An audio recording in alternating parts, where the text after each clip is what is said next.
Street fighter এর ধাল সিম কেন বিদ্যুৎ জাওয়াল? ভাবছেন বলিউড গন্ডি পেরিয়ে কিভাবে একজন ইন্ডিয়ান অ্যাক্টর হলিউড অ্যাকশন ফ্র্যাঞ্চাইজে চান্স পেল?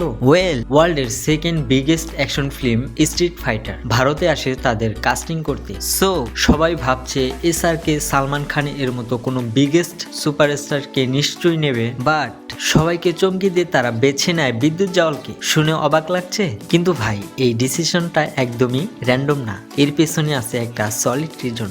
ধাল সিম কোনো সাধারণ ফাইটার নয়, এই ক্যারেক্টারটা তৈরি হয়েছে দুটি জিনিসের পারফেক্ট কম্বিনেশন দিয়ে। একটা হলো ইয়োগা মাস্টারি আর একটা হলো মার্শাল আর্ট মাস্টারি।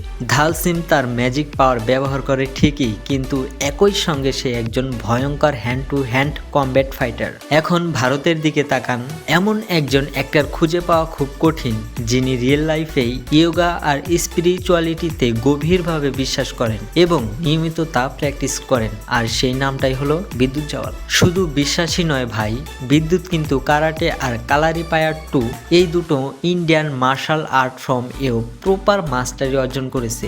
মানে বডি, মাইন্ড আর সোল তিনটের উপরেই তার সম্পূর্ণ কন্ট্রোল। আর ঠিক এই কারণেই স্ট্রিট ফাইটার এর কাস্টিং ডিরেক্টর কোনো বড় ইন্ডিয়ান সুপারস্টারকে না নিয়ে ধাল সিম ক্যারেক্টার এর জন্য বিদ্যুৎ জাওয়ালকেই চুজ করেছে। কারণ কিছু ক্যারেক্টারের জন্য শুধু স্টারডম যথেষ্ট নয়, দরকার হয় real discipline, real martial art আর রিয়েল স্পিরিচুয়াল পাওয়ার। আপনারা কি মনে করেন, বিদ্যুৎ জাওয়াল অ্যাজ এ ধাল সিম পারফেক্ট কাস্টিং নাকি না? কমেন্ট করে জানাতে ভুলবেন না।